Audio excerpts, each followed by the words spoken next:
Sorry, y'all. I'm still getting used to the buttons. I actually meant to hit the other one for the YouTube channel, and instead I did the esports one. But I guess it was all planned because I'm still rocking the shirt this week anyway. So we're gonna clap for that anyway.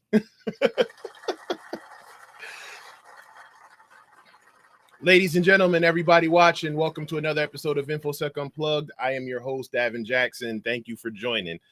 Still getting used to the buttons, still moving some stuff around, but like I said, I'm super happy to be here, super excited about my guest this week. Want to make sure that we're all good here. So again, for those who don't know, I'm gonna show this real quick. I actually have my Alpha Esports and Technology shirt on this week. Got some registrations and stuff coming up, so super excited to get that started. But let me know in the chat how everybody's week has been going, and we'll get this show on the road. So my guest tonight, I had a whole joke set up and everything originally starting out because the last couple weeks have been hectic in InfoSec. But one of the funny things that's been going on is the wrestler and actor John Cena has been following a lot of people in InfoSec, and that has been like the latest trend. And everybody was, screenshotting and taking pictures and retweeting that, they got John Cena to follow them.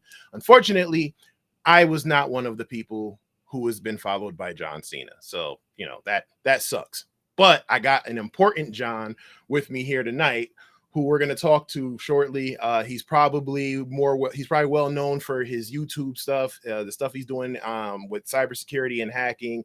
You've seen his face all around. You love the red hair. Ladies and gentlemen, everybody watching, please welcome my guest, senior security researcher and cybersecurity content creator, John Hammond. Get your applause ready. Oh, goodness. Well, hey, hello. Thanks so much for having me. No, thank you for joining. I mean, we talked offline a second ago. You are all over the place. So, you probably have the screen back there right now because you're probably in an airport terminal waiting for your next flight. But again, thank you for joining. And for those who don't know who you are, which I don't understand why, please let them know who you are and give a brief introduction. All righty. Well, hey, thanks so much. Hey, honor, flattered to be here. Really, really sweet to hang out with you all. But hello. My name is John Hammond. I'm a security researcher at a company called Huntress for my day job. And when I can squeeze in some extra free time, if I have it, I do like to create cybersecurity content and education out on YouTube. I try to host some capture the flag challenges. I just try to be with it in the scene, part of the community, and have a whole lot of fun along with it. So, hey, great to be here with you, Davin. I hope you're doing well, my friend. No, definitely. I like how you tried to put a little twist in your free time, and because you seem to push out content on a fairly regular basis, and we're going to get to that because it's really good content on top of it. But for those who don't know, since I fudged the buttons, you can follow us on here, the Alpha Cybersecurity channel. You can also follow us on the new InfoSec Unplugged channel on YouTube, which I will be having all of my streams repurposed as other content and podcasts over there. And right now we are live, powered by Restream.io. So we are on YouTube, we are on Twitch, and we are also on LinkedIn. And if those of you who want to create content and do live streaming on multiple platforms, Restream is definitely one of the best options out there. And you can go ahead and use that link right there. So restream.io/join/djax. Again, it's an affiliate. So anything that you use with that, I will get a cut to help continue to create content like this. So with that being said, I want to get... I see. Oh, John, I see you said you couldn't get John Cena to follow you either. And someone in the chat says one thing about John Cena is you can't see him. No, that's definitely true. If I had the badoom, I'd have put that in there, but still getting there. But John, why don't we go ahead and just kind of break down your origin story and how you got started and moved into this wonderful world we call tech and cybersecurity. Totally. Well, hey, thanks so much. Oh goodness, I don't know. It's a can of worms, right? So hey, I probably grew up, I think, sort of just like any kid, thinking, hey, I want to make video games, or I want to be a hacker like I see in the movies. Man, Hollywood makes it look so cool. I just want to be working with computers and tech. And so when I was younger, I thought I would Google, like literally just, hey, look up online how to be a hacker. And I guess I stumbled across what would have been Eric S. Raymond, I think his blog post. He's one of the fellows, I think a big part of the free and open source software movement and all those initiatives way back when. And his blog post was literally titled, How to Become a Hacker. And he got into this point that said, look, if you want to dive into this, you probably need to learn how to code. You need to learn a little bit of programming, a little bit of scripting, something so that you can wield, hey, your keyboard and your computer here is a little bit of a sword, right? So he has suggested way back when Python as a really great programming language or scripting language to get started with. So I thought, oh, well, I'll go Google and research and learn a little bit some more. So I found some videos, some tutorials out on YouTube, and thought I would learn. And I kind of grew into that, hey, building mentality of like, let's create things, let's make the video game, let's write software, and let's just make stuff. It wasn't honestly until I went to my undergraduate, until I got to college or university, I attended the United States Coast Guard Academy. And that's one of the military institutions, a lot like West Point or Annapolis or the Air Force Academy. And they truthfully care a little bit more about the security of stuff. Like, hey, it's really, really cool that you can make this, but can someone break this, right? So open the whole world, the floodgates for vulnerabilities and exploits and learning and training in that with Capture the Flag. So that is just sort of how I fell into it. Honestly, hey, introduced with CTFs, and I don't know, still trying to go strong with that the best I can. Yeah. I wish I would have Googled that. I stumbled upon cybersecurity later on. So I went into the military, but I was an aircraft mechanic. So I worked on F-16s. And then later on, I was volunteered to go work on the stealth. By volunteered, I mean, they said, hey, do you want to go? And I was like, no, not really. And they said, sure, here are your orders. Sweet. Yeah. Come on down. But yeah, like I said, it wasn't until after I got out and kind of stumbled around for a little bit that I said, oh, you know, I really do enjoy tech. And then I went the help desk route and everything. So my coding and stuff like that isn't that strong. That's something that I'm making up for now. But again, we're going to touch into that later, because again, I that's something I wanted to mention with your content that I really like. But then I also saw when I was doing doing my OSINT on you, is that you also created curriculum and stuff like that. And you were also an instructor for the DoD. So talk about that experience. Yeah. Okay, sweet. So, hey, a little bit of an interesting transition. While I attended the Coast Guard Academy and some of those military institutions, the normal sort of deal is, hey, you can have this free school and college and education as long as you're willing to spend some time as, hey, an officer over in the service in that branch. 4 years of school, 5 years of time. And truthfully, hey, I'll be the first to admit, I didn't graduate. Hey, I got on the naughty list, was a little bit of a bad apple, right, real close to the end of my last year there, just a little bit of time before graduation. And man, it just felt like, okay, this thing sort of slipped through my fingers, but blessing in disguise, having a whole lot of fun and loving what I'm doing these days. But I had to sort of pivot a little bit. So spent all this time, hey, getting close with some other government folks, some military individuals, hey, checking the box for the security clearance to go to some of those elite, spooky, squirrely jobs. But I thought, well, now what? Luck of the draw, I suppose. I don't know. Fortune found me one way. Got to chat with some of the instructors and teachers at the Department of Defense Cyber Training Academy. So that's DC3 CTA, the like Department of Defense Cyber Crime Center Cyber Training Academy, giant long acronym.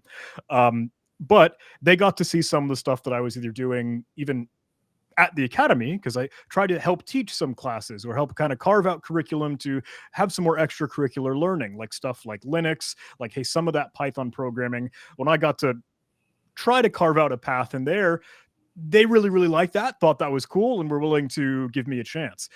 So I know it sounds weird, hey, jump into my first gig as a teacher, as an instructor, but help got to carve out the cyber threat emulation course, which was, hey, trying to get folks on keyboard to do some offensive PowerShell or use some command and control frameworks, understand that adversarial mindset so they can be a rock star operator. Yeah. I mean, that's interesting. I mean, I know you definitely took the saying, if you really want to be good at something, teach it, to another level. Oh yeah. um, so I guess I guess it's safe to say that, you know, things like tech and cybersecurity stuff, I guess those things, it kind of came, I guess it came easy enough to you where you were able to make that transition. Because I mean, I can only imagine if someone came to me and said, hey, you know, I need you to go teach this like right now. I needed, even with all my experience now, I still probably need a couple months to get prepared, and I need to go over my slides. I do like a dry run, you know. So talk about, you know, how, I guess, did coding really help with that, or just, you know, your time in the military, even though you got in trouble or whatever, Mm. did that really help you with feeling comfortable enough to now say, okay, this is something that I'm doing? I mean, I don't know how new it was to you, but now not only am I learning it, but here it is, I'm going to present it and create this curriculum for you to digest. Yeah. Um, so truthfully, the whole other side or flare and end to me for my YouTube channel, right, was a parallel or sort of concurrent thread from while I was going through my own education. Hey, while I was cutting through the academy, trying to learn the best I can, and with that, I sort of just got used to the on the fly improv. Hey, let's do a show and tell. Let's have a demonstration. Let's talk while you're on the keyboard. Let's do some live show and tell, really. And with that, I guess it's a whole lot of practice that came from that. And you know, being where I was, truthfully, when the Coast Guard Academy was kind of getting started in this whole wide world of cybersecurity, I got to be honest. Look, when I attended, they didn't have a computer science curriculum. They didn't have a cybersecurity major or program of study. I think they finally got some cyber systems things put together, but it's a weird amalgamation. Mhm.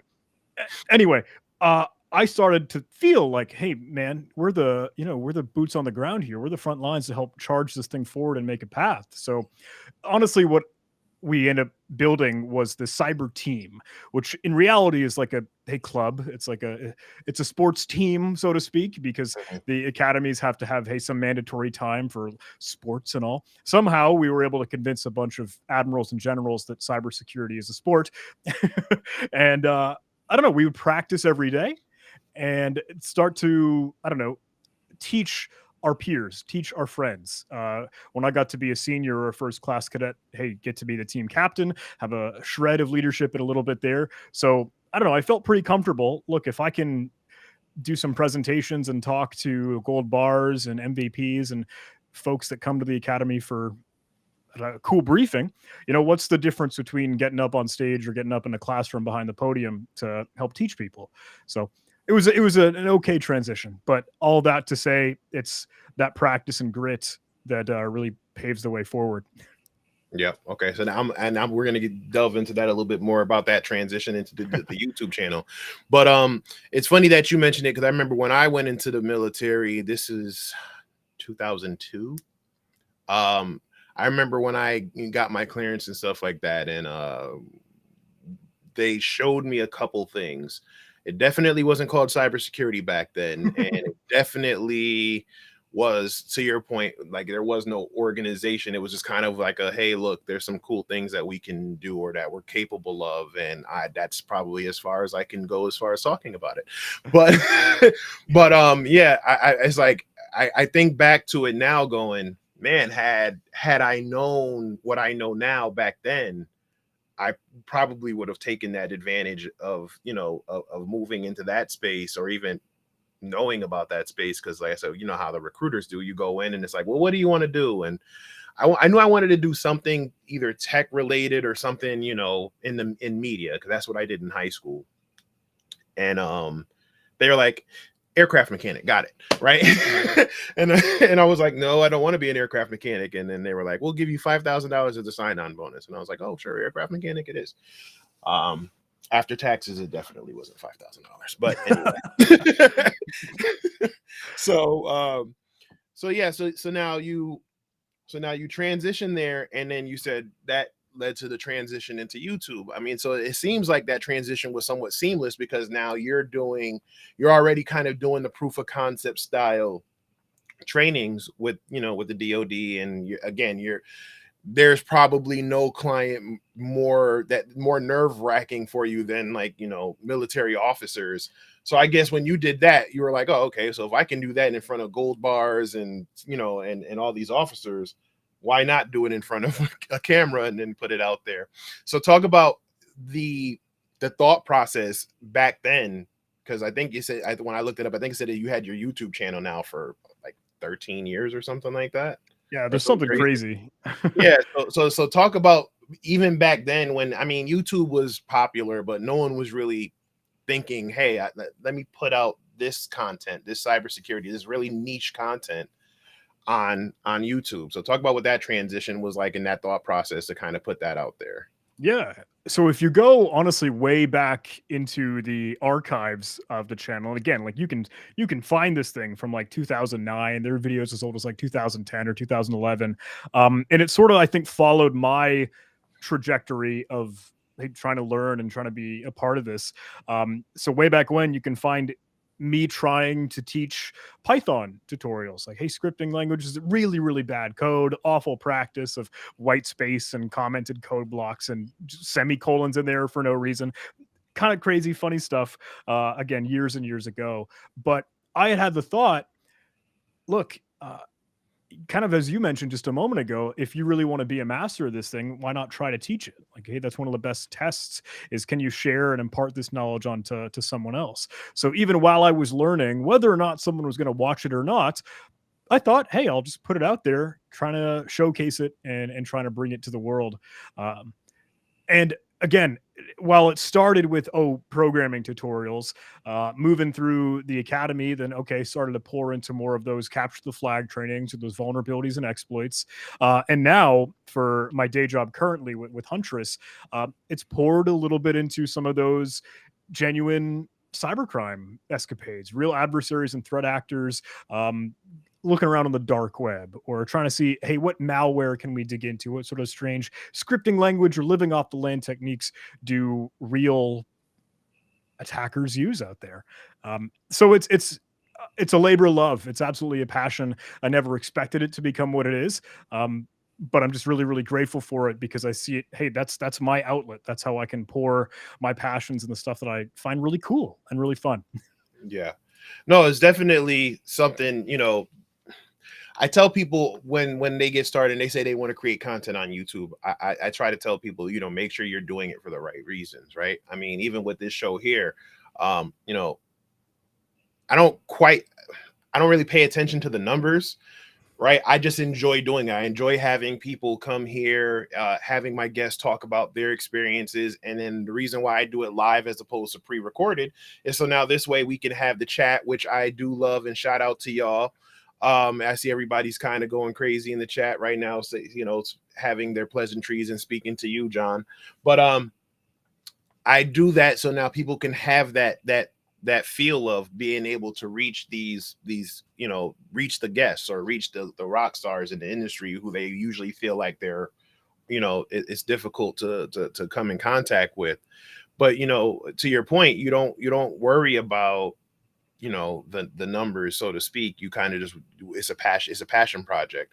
And then for those who kind of create content hoping that it'll boost them or create another stream of income, they seem to crash and burn, unfortunately, because once they do it for a little bit and they see, okay, I got 10 views, I got 20 views, I got 100 views, it can be a little deflating. I mean, I remember when I first started, it was literally like 3 people watching, and the 3 people were my TV and my 2 kids. I don't even think my wife watched my first episode. But talk about kind of going through that mentality of creating the content and that learning while you go mentality, because usually a lot of people feel like I should not create that. That's one of the struggles that they have now. Like, I should not create content unless I am an expert in the field, right? And I think the cybersecurity community is to blame partly for that, because I remember when I first started doing my blog posts and everything, I would literally get comments in my blog posts like, well, what makes you qualified to speak about it? And I literally felt like I had to fight for my existence. And I would have to go, you probably can't see them now, but it's like, hey, you see these certifications here, you see that CISSP? Yeah, I actually, know what I'm talking about. So I know it scared a lot of people, especially the people who are trying to get into the field, to create that content, because they don't want to come off as they don't know what they're doing. But I feel like sometimes that's the best content. That because it's honest, it's truthful. It kind of shows you, and it shows your growth over time. So talk about that, how you figured, that approach of doing the learning while you go, when creating content, and how you got over that. Because I think that's something that all of us had that fear of doing when we got started. Ooh, okay. Super good question. And there's a whole lot to run with there. Um, I gotta say, I feel I am a little bit fortunate, absolutely blessed, because I feel like, oh, I got in early, so to speak, whatever, air quotes, I don't know. Yeah. Like when this whole cybersecurity or ethical hacking or all this stuff that's sort of blossomed on YouTube, whether or not that's from COVID-19, whether or not that's from, hey, just the world shifting to remote work and getting more dependent on technology, I don't know, whatever. Look, my channel was there, and that helped. There's a certain amount of luck and opportunity as it strikes. But to your real question of, hey, how do you overcome the feeling that you aren't going to be amongst the others that are doing this thing? I think about this occasionally and a lot, because I do have folks that want to chat and reach out like, hey, I want to do content creation, because it's really, really hard. I know. And I even get some of those darker thoughts that says like, dude, don't bother. The algorithm's just going to pick up the guy that's bigger, that the algorithm's just going to like keep continuing to either pump up and push out the ones that are already with millions. And hey, those smaller ones might just be pushed down. And that sucks. And it's weird that it's an algorithm in that way. So all these things sort of put in their places for things in the background for the conversation. Your point on, hey, why should I be doing this because someone else might already be? Whether it's writing a blog post, whether it's sharing a write-up on GitHub, whether it's making a YouTube video, your point exactly about, hey, the abundance of all of this makes it really, really intimidating, because, well, why should I bother making content when someone else is already doing it over there? Right. I think the driving point that we all kind of have to come down to is like, look, your perspective is going to be so much different than someone else's. And that can be an extremely valuable perspective, because your background, your history, what you know, what you don't know, can all be kind of incorporated with what you produce and what you make. And that might be really, really valuable to someone either in a similar spot, or they just got to learn and see something in a different way that didn't have the same approach as, oh, that other guy with that other individual with millions or however many thousands of things, followers, audience, yada, yada, yada. Yeah. It's really just what can you bring to the table with your own perspective, because that can still be extremely valuable to someone. And that's the real difference that it makes, whether it's discovering a new tool, whether it's seeing a new technique, some new tricks. While you're learning, going through that process, I think it's totally okay and absolutely encouraged to show your work. Like, hey, I want to document myself learning, because that's going to help the other people that are learning. What walls you run into, what rabbit holes you fall down, other folks are going to be in the exact same spot. So be that beacon of light.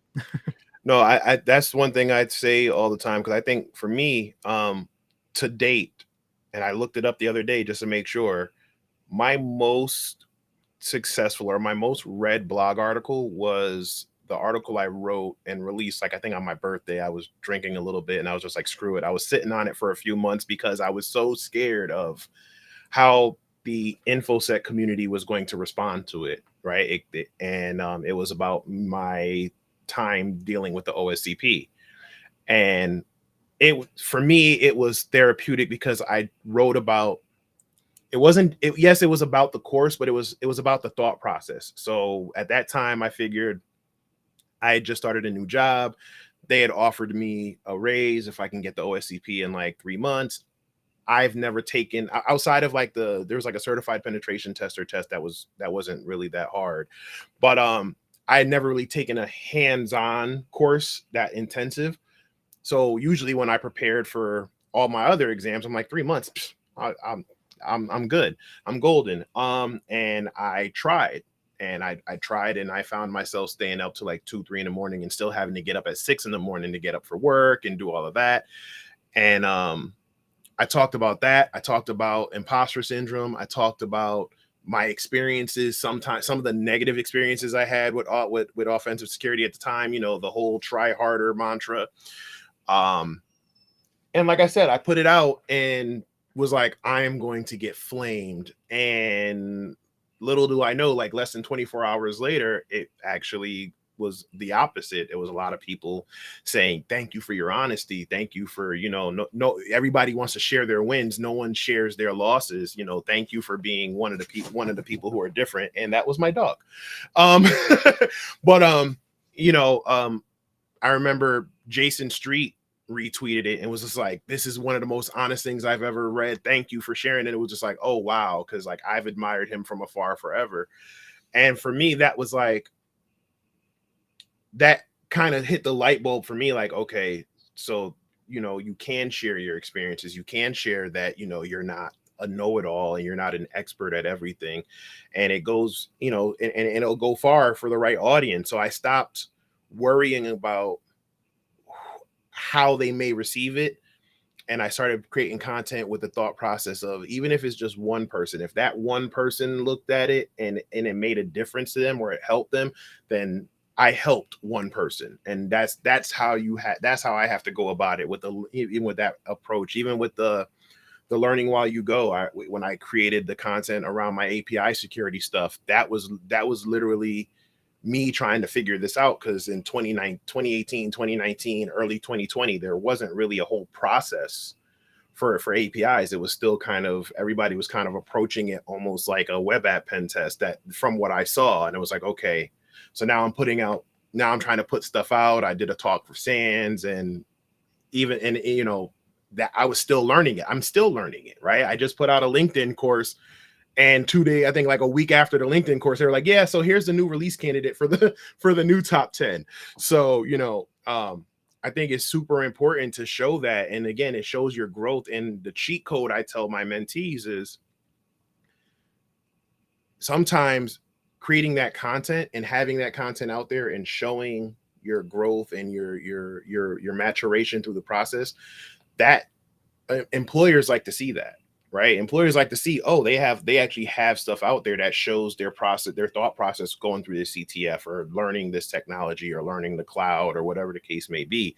And sometimes that'll give you a leg up over someone who may have a college degree and all the whatever, because it shows you're willing to learn these new things and you're not afraid to fail. You're not afraid to put it out there and struggle.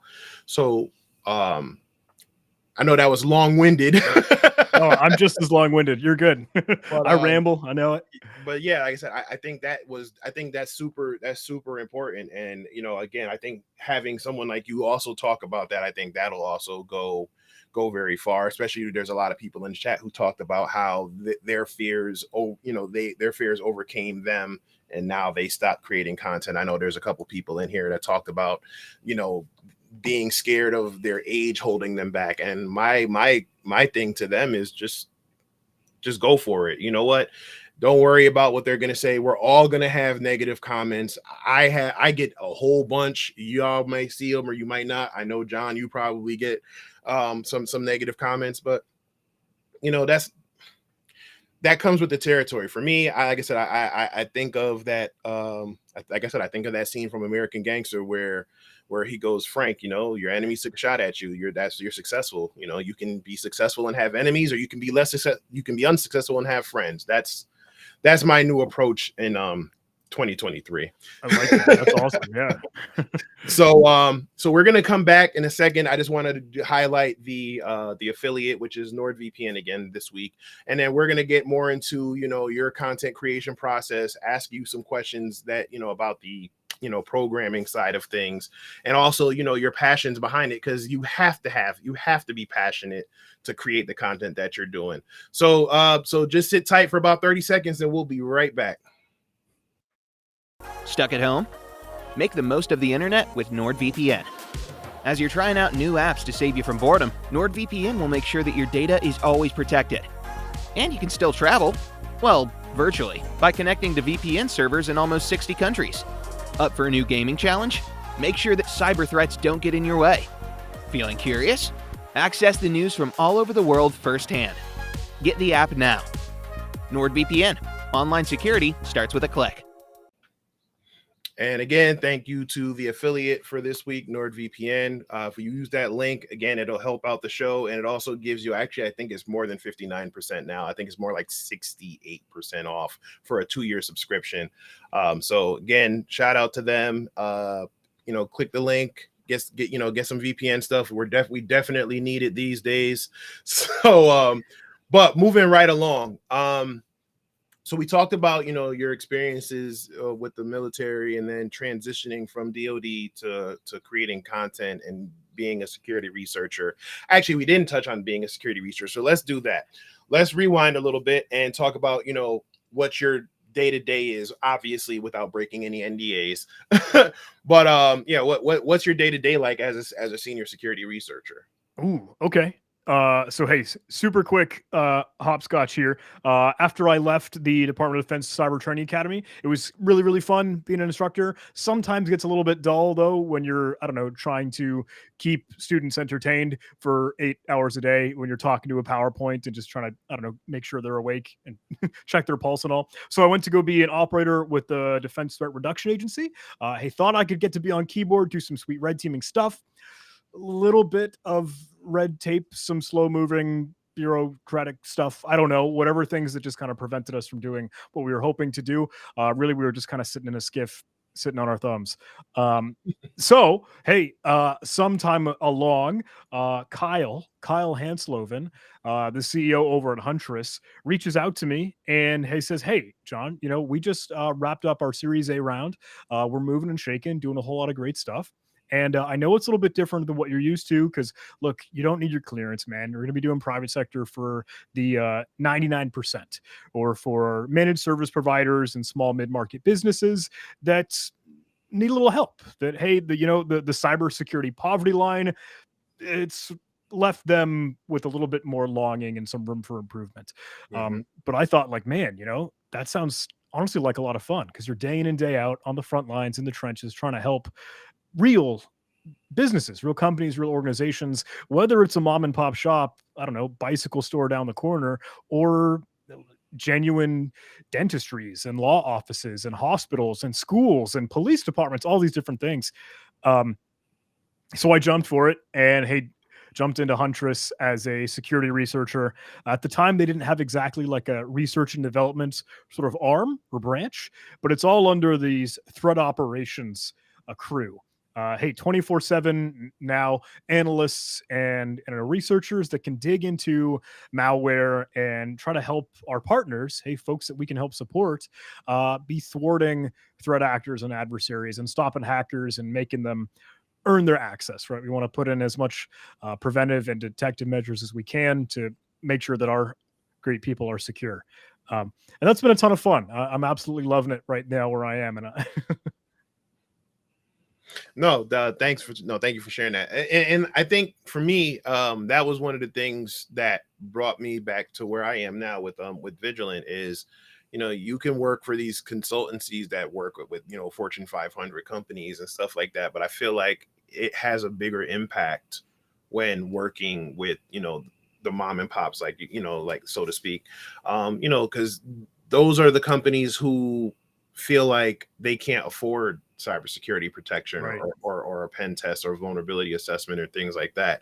But they are the most vulnerable because they're out here basically, blind to what's going on. And, one bad phishing link can ruin these businesses. And, as a small business owner myself, and the husband of another small business owner, it kind of hits close to home, because this is like, God forbid, what happens if, someone sends my wife like returns a quote and there's a bad link or something in there, and she doesn't know, what's going on. I think those are the people that need it the most. Same thing with the schools. I remember when I first transitioned to cybersecurity from help desk, it was in a school system, and I was trying so hard to kind of bring that to them, but that dreaded word budget, and then the other thing was a lot of them could not see what a hacker would get. I shouldn't even say a hacker, a malicious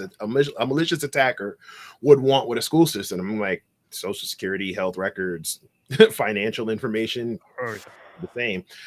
So I think that's definitely something that's commendable on your end. And now they also give you the freedom to also continue to create content on that on your YouTube channel and everything. So moving back into the content side of things, talk about your process on creating content. Like, what how do you go about it? Like, do you look at certain things and go, hey, you know what, that's cool? I mean, do people usually approach you? I know you have some sponsor stuff. We're going to get into that too, but what's your process like as far as saying, you know what, I think this is something that people would like to see, or people should know? Yeah. So for some time it was, hey, what's the cool next new war game or like practice range to be able to showcase? So hey, spent a lot of time, I don't know, in Hack the Box, or in Try Hack Me, or in Let's Defend, or in Blue Team Labs, all these different things that would be really, really cool to get an accessible and an available resource for a whole lot of people to be able to play with and learn. That was a really big focus for a long while, and still kind of is. But I have started to, hey, what can I do for like grab bag buffet assortment of just stuff that I think is cool, that I think is interesting, that interests me, and how can I maybe tie it to some bigger theme that might make for a more wider audience, right? Hey, the folks that aren't as super sharp and super strong in cybersecurity, like, hey, I don't know what Wireshark is, you know what I mean? Mm-hmm. And folks that just can get a little bit more exposure, but still show them the real thing. So I don't know, maybe a fun example of this is the Log4j vulnerability way back when, at the very end of 2021. Yeah. Hey, big cluster, hey, a certain amount of storm, everyone's running around like a chicken with their head cut off, like the internet's fallen over. It was this remote code execution vulnerability in some Java code that is dangerous, and like, oh, it's everywhere. It was in so many different either products or services or applications, and the hard part is you sometimes don't even know where. But it was present in Minecraft, the video game. Hey, I don't know, I can't say kids game, because hey, a whole lot of great folks that I know still play that. But Minecraft, the video game written in Java, was vulnerable to this Log4j exploit. And I thought, like, whoa, okay, I wonder if I could showcase this in something as ubiquitous and as well known as Minecraft. So I tried to put that together, that made a video with that. And I don't know, that's sort of been my inspiration, was how can I bridge some really, really cool technical concepts and then try to make it bigger and wider. Hopefully showcasing in the real stuff. So if people really see, what does that all look like when it's behind the scenes? Well, no, hey, let's bring it to the front and center. No, absolutely. And I using the Minecraft example, I think that's a perfect example, because that's something that everybody knows, right? Oh yeah. Whether it's parents of children who play Minecraft, or like I said, a lot of us who kind of delve in it every once in a while. I mean, someone made a whole Game of Thrones environment in Minecraft, but using those examples as far as saying, look, this is vulnerable here and this is vulnerable there. I think that definitely kind of hits home differently when they can see that it's not just, a threat actor from another country that's attacking the government. It's like, no, this is actually this actually can affect my household. That usually has the strongest, I guess, desired effect that you're looking for. But but one of the things I like that you do with your content is, I've watched a couple of them where you're going through the process, and then you figure out the code, or you're looking into the code, and then you bring up a prompt, and you will create like a Python script, or you'll type something out, and then you go ahead and actually explain the process, of what this script is doing while you're typing it. So going back to what you were saying, as far as when you first read that article about how to be a hacker, and it said learning how to code, do you think, this is going to be a two-part question, right? So do you think the programming side of things, would you say that made you better? And what advice would you give to those who probably didn't go the programming route, now, and feel like you can't teach an old dog new tricks? Should they go back and learn it? Ooh, okay. So I think underlying question, and I know it's a common one. It's a good question, and it's really hard to find an answer. But it's like, do you have to learn programming or coding or scripting to be in cybersecurity? And I know, hey, that's something that we all tend to either ask ourselves, just because it's the Wild West, man. There's a whole lot out there in that big wide world. So the best way that I try to answer this, and I'll get to your first question and then the second one as I thread this here. The short answer is no. You don't have to learn programming or coding or scripting to be a cybersecurity professional, or I think to be in the industry. I will add an asterisk. I'll add a footnote and a disclaimer, maybe a little bit bigger here, that says like, but if you do, hey, you're going to be like Superman. Hey, you got some extra superpowers. You're going to be able to make the computer do all these different things that you hadn't been able to do before. You're just be cranking through code and numbers and doing loops and testing logic and conditionals and if statements. And all that stuff can really arm you to be stronger in whatever you're up to. But that's not to say that you have to by any means. I try to draw this analogy like, look, you can walk, crawl, run. I don't know. You might be strolling at a pretty comfortable pace. You might be happy and peaceful. Like, you can keep moving if you aren't, hey, cutting up code in a text editor or anything. You don't have to be programming. But if you do pick it up, hey man, you can really run. You can start to sprint. So does it make me better? I think so. I got to admit. The latter half of the question, what's the advice to give to someone? Yeah. Someone super boring. No. Yeah, super boring. So boring answer is like, it's got to be fun. Like you have to find the passion in it. You have to think it's kind of cool. Like, look, I can make this little application or this little program that helps me out for my day-to-day job or whatever I do. And as long as it's interesting and it's something that's keeping you entertained, then that's one of the best ways to learn. I really do recommend, hey, pick up Python. It's easy to read, easy to write. It's a hacker's language, so to speak, or really great for a whole lot of cybersecurity professionals. That's a jumping off point. Maybe that's the springboard. But yeah, I'm sure, there's a whole lot out there. Golang, Rust, I don't know, Java, C, etc. Like, but don't get too overwhelmed. Just ground yourself and know, like, hey, I want to find the thing that I think is cool and really fun and exciting to play with. Yeah, for me, the reason why I asked that, and partly selfish, but for me, I think one of the things that worked when I decided I was going to kind of go back and relearn Python, because I learned the basics, hello world, loops, variables, strings, stuff like that, but I didn't really put it to use. And I kept saying, I'm going to go do it, and I would buy the books because I always love the mentality of, well, now I paid for it, so I invested in it. I have like a ton of Udemy courses, and I just never got around to it because it was just like, and it wasn't until two things happened. One, when I started moving into more of the AppSec space.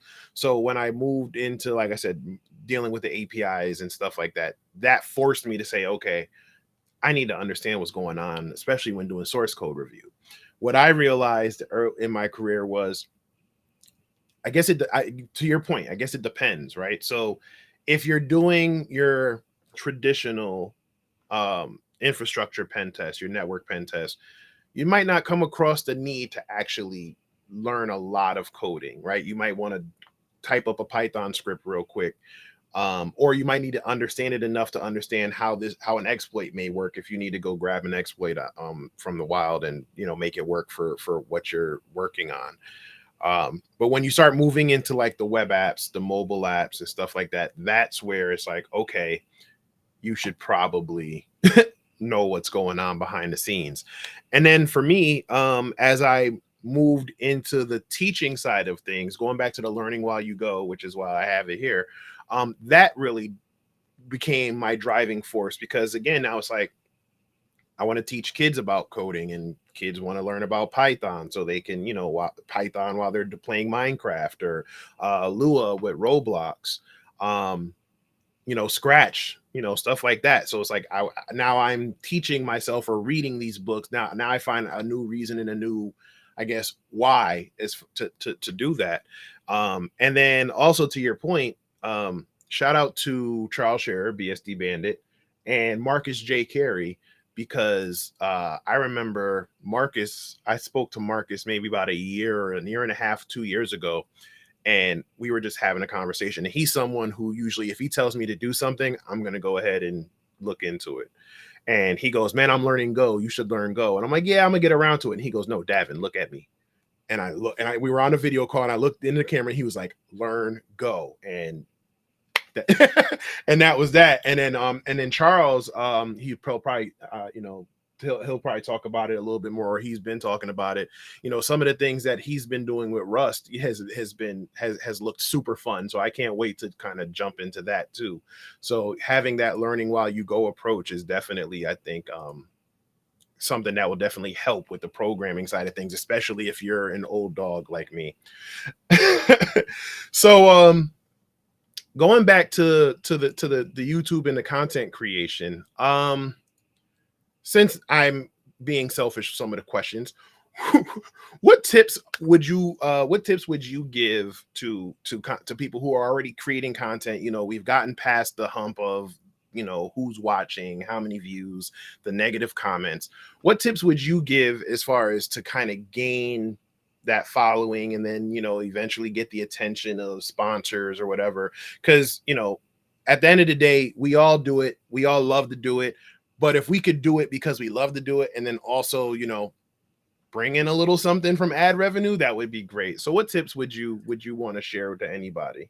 Oh, okay. So I think I'll start high level strategy with a simple plain movement, and then I'll get a little bit more tactical, because at the end of the day, it boils down to just keep doing it, just keep creating something, just keep making something, just keep cranking out content.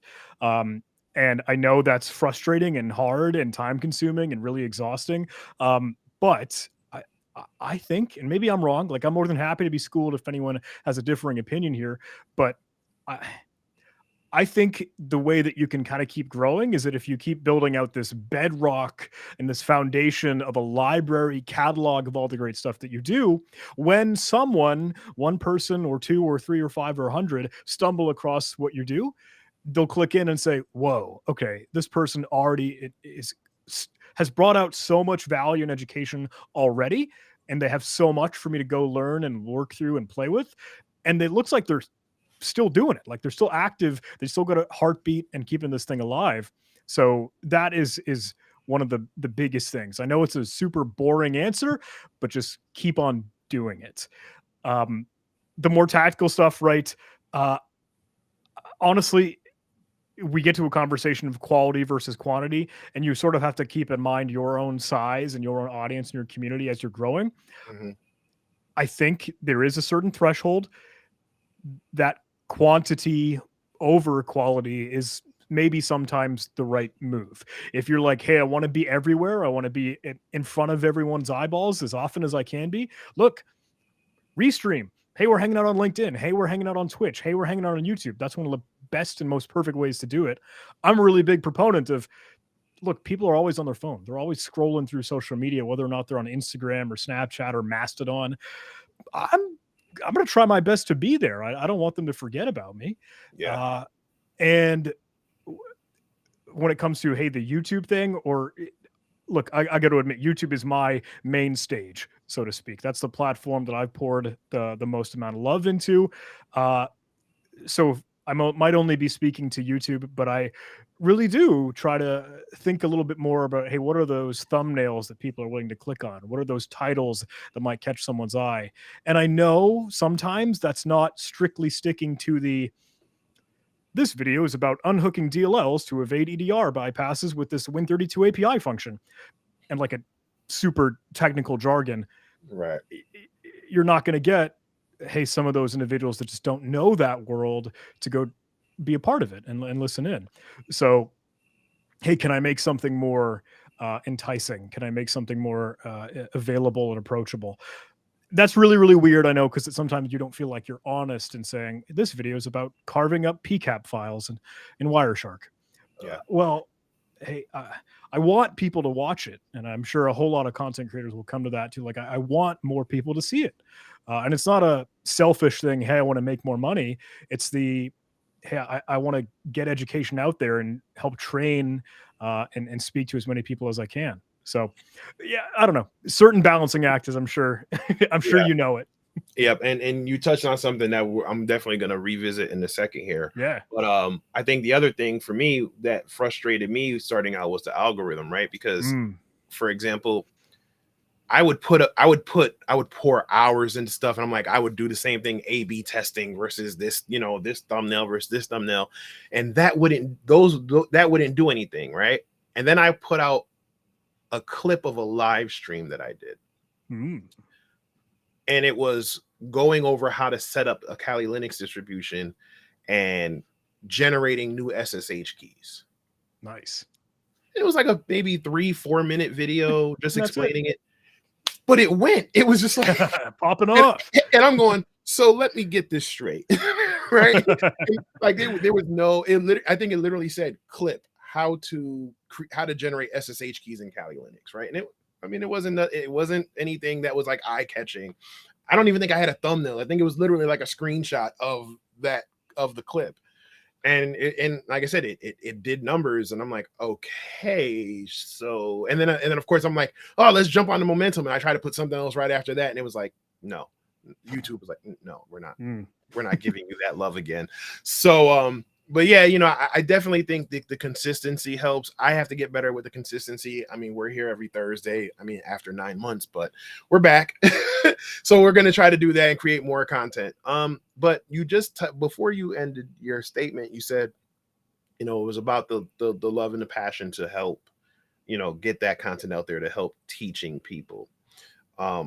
With your military experience, the DoD experience, the clearances that you've had, teaching teaching essentially the government, and then, being a security researcher, having the name recognition that you have, having a successful YouTube channel.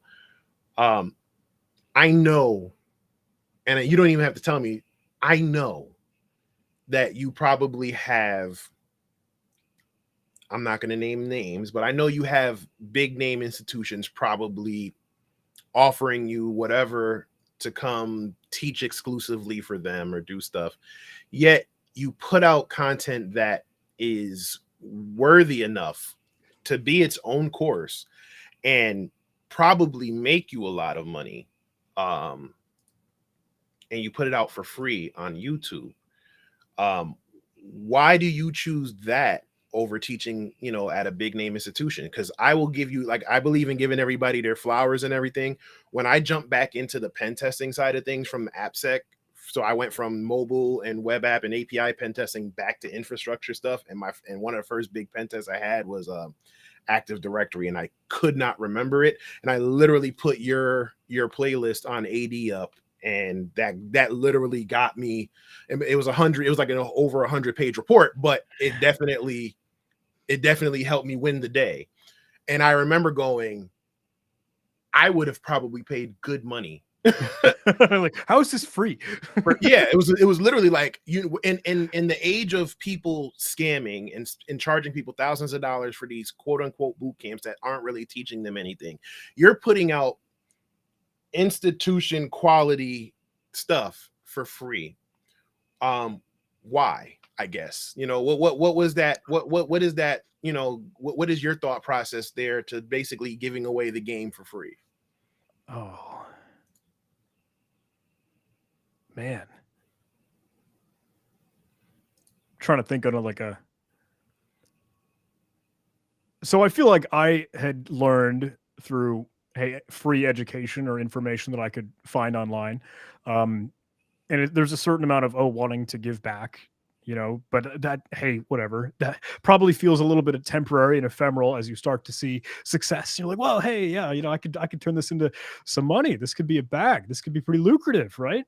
And I do have a couple of those asks, hey, why don't you come teach with us? Why don't you go make a course here and there? I don't know. Dude.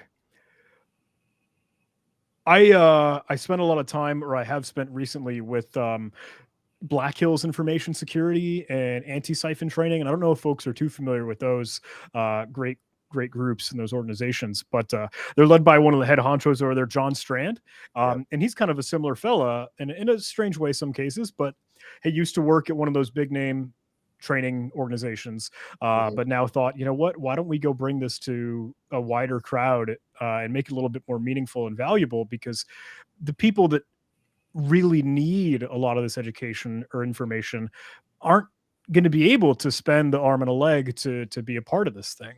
So he has kind of paved the way forward with a pay what you can model, and a whole lot of training and a whole lot of exercises and activities and labs to be able to get you in on the scene here. And I love it. I'm like, oh, that is so genius. And I'm so weirdly jealous of that sort of thing. Because he says yeah, sure, there's some revenue, it makes money because people are willing to, if they really find the value and they know they're doing great stuff here, I'm more than happy. Hey, I want to help out with the great initiative. Yeah. But at the same time, John Strand will go up on stage and say, look, if you want this for free, drop me an email and we'll give it to you. And that's it. I really, really, really admire that. And I look up to that. I want to see, sure, I'd love to be able to cash out, I don't know, make buku bucks in whatever course, but something still with me feels a weird amount of shame or guilt, or I don't think I could do it, because at the end of the day, I feel maybe it's the imposter syndrome that kicks in. It was like, look, I'm just one guy yelling at my computer screen with the camera pointed at me. I'm happy to showcase what I can, what I know, what I love. But that's what it is. I don't know. Super tough question. I feel like I'm all over the place. I'm sorry, man. No, you're no, the crazy part is I understand 100%. Yeah. Full transparency, I was in talks for a while with one of the big name institutions to do something over there, and for different circumstances, COVID, other things, we never really got the ball rolling. But over the course of the last maybe year or two, I really started to kind of rethink it. And to your point, it's like I can't wholeheartedly say, if you can't afford it, don't go spend the money at these big name institutions, but then turn around and say, by the way, buy my course. Right. I think what for me, when I made a decision to partner with LinkedIn for the API course that I have over there, is because of the option that it's not expensive for a LinkedIn premium subscription, but in the event that it is, we have the option to put it out for free. So every week I'm putting the link out saying, hey, we've had, just leave me a review and I'll leave a review. Thank you for the support. Right now, I think we're at something like 1,700. I have 1,700 people taking the course, but every week I put it out. Hey, here's the link for 24 hours if you can get it. And the course is like 40 minutes. So it's like you can learn it on a lunch break. Nice. So it's like, it's quick, it's easily digestible. I don't have to sit here and sound like a robot talking through it. And like I said, I can just keep pumping it out for free and saying, hey, whatever, just go for it. So that, and then even with my new endeavor with Alpha Esports and Technology, I was talking to some people in the Discord chat the other day and saying, I want to be able to provide courses like Python training or basic cybersecurity stuff. So partnering with these organizations, but I want to do it and keep it in a way where, yes, I might have to charge something, right? Because it's going to be in a space. It's going to be in a retail space. I have to keep the lights on literally, but I want to make sure it's something that can still be affordable for people to come in and say, hey, I have $35, I have $40, I have $50. Sit down, have a seat, so trying to figure out that model. And I think that'll definitely reach out to more people that way, that they can learn this skill that can probably bring them a 6-figure salary, but they don't have to spend 10% of their potential earnings on learning the stuff.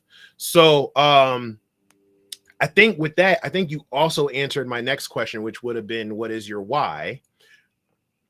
But if there was something that you missed out as far as what is your why and what's your driving force into just basically being John Hammond, now would be a perfect time for you to share that. Okay, cool. Thank you. I think I can segue this a little bit based off of the previous answer. Because again, hey, some of the great folks, John Strand and Anti-Siphon Training, and I'm not meaning to, keep pointing at them with a red arrow and lights or whatever, but maybe pivot to a new talk track. They had invited me some time ago to go be part of their Wild West Hacking Fest conference and event. And this was last year, but they were super duper generous and the sweetest thing in the world. Velda, one of the organizers, had reached out and said like, hey, John, would you be willing to be one of our keynote speakers? And I'm like, what? Oh my God, absolutely. Like, thank you. Flattered for the opportunity, because I've never been a keynote speaker, right? It sounds like it has a certain amount of gusto to it, and vibrato. I don't know. And I thought, wow, hey, Wild West Hacking Fest. That's a pretty sizable. That's a good recognition event. And like, oh, this feels good. Like I don't know. It felt like I was up here in the stratosphere with a lot of the InfoSec champions. That was cool. But I thought, look, if I ever give a keynote session or a talk or a title, I want to do something weird. I want to do something unorthodox. I want to go against the grain. So I titled this talk, this presentation, I'm a security charlatan and so are you. I remember. And it was like, yes. Okay, hopefully maybe an eye-catching title here, but it's like, what? Is this just like a falling on your sword? Is this like saying, look, I'm a security charlatan? And I don't know if embracing the imposter syndrome, eating up the burnout, hanging out with all the fatigue of the grunt work that we do day in and day out. And I tried to thread that in a little bit, because it wasn't like a sexy, hey, I'm dropping a 0 day, I've checked out my new tool on GitHub. It was just a closing talk that was about, look, hey, we spent all this time here together in this community, whether it's here in this venue for this conference, but even online, even in the world that we work in, we're in this thing together, and we know that there are a heck of a lot of problems to solve in the industry, in our space, whether it's, look, I don't know, the disparity in pay and wages for people and individuals. It's the gender inclusiveness. If it's the 0 days, if it's the hackers, if it's the ransomware, it could be any of these things that we're fighting against. If it's schools not teaching what we need for the industry. So I try to array these out, and I asked on the internet, like, look, what do you think is wrong with what we're doing right now? And I tried to drive this point home, because I think we are super duper fallible with that imposter syndrome and that burnout. So while we've been here, part of the community, getting together, learning, sharing what we know, getting the education out and spreading the message the best that we can, that is, I feel like, a lot of the purpose and the why is because, like, look, let's take all these great things that we can do together as part of that community and try and solve these problems and try and help in one way. So I don't know, not to get whatever sentimental or any crap like that. It's just, I feel like that's the best movement in motion, whether it's giving stuff out for free, whether it's just being part of the community and the conferences and events. But that was the cheesy slide that I gave at the end. Like, look, all this knowledge, all this value, everything that you bring to the table, give it away for free. Maybe throw an ad in there if you need to, but give it away. No, absolutely. Damn it. A lot of practice here. I got to get my soundboard. Here we go. Got to get my Navi from Zelda. I like Here we it. go. Okay. Going to the water But yeah, temple. I agree 100%. Like I said, as I'm, I guess as I mature in my career, that I feel like that's what we're missing. We talk about breaking barriers and breaking down the gatekeeping. And for years, we talk about different things, race, gender, sexual orientation. But we always seem to avoid the financial or economical side of things when talking about gatekeeping. And I think that's a major gatekeeper when, people who have the passion but can't do it because they can't afford it. And it made me feel guilty because I was that person, right? I was that person who didn't have a computer in the house until I was like a teenager. And I know my mother spent a whole bunch of money to get this computer that she probably could have used on something else. So the last thing I wanted to do was anything that could potentially break it, right? I was that person who, when I first decided I was going to get into tech, I didn't have the money, so I had to go to like Rent-A-Center, and I probably spent like almost like $1,600 on a $400 Dell computer. Right. But all I could afford at the time was the $40 a month that they had. I didn't have the lump sum. So it's like, going back to those roots and going back to, that mind frame is kind of what brought me back and to say, let's create, I'm going to have a string of episodes and stuff like that. And the overall arching theme is, these are things that you can do and buck the system. Like, again, I'm not knocking the big institutions. If you, my feeling is, if you have a job, pay for it, go get it. Cause there is really is great quality training out there. But if you have to come out of your pocket, I would hold off and I would look at, hey, Udemy always has a sale. People are putting stuff on Udemy all the time, LinkedIn, all these other courses, on YouTube, check out Try Hack Me, all these other platforms are doing things at a cheap or free rate. So, try to get as much as you can from there, get your foot in the door, get the salary with the hands-on experience, and then say, I want to elevate my career. So now can you pay for this course? Or can I get a scholarship or whatever? So with that being said, I just want to give you a round of applause for you, because like I said, the work that you do is phenomenal. As a content creator myself, I know the time and effort and love and blood and sweat and tears and time away from your loved ones it takes to create that content and to do it at the level of the level that you're doing it, the quality and the consistency, I think is super helpful to the community. I applaud you. I salute you, sir. And I thank you from the bottom of my heart for doing, everything, and even just being here. Cause like I said, you are a busy man. So I am super grateful for you. I think, there should probably be a course on how to be more, like that and have that mentality. I think InfoSec, as we know and love it, would be a lot better if we had, a lot more people with that mentality that you have.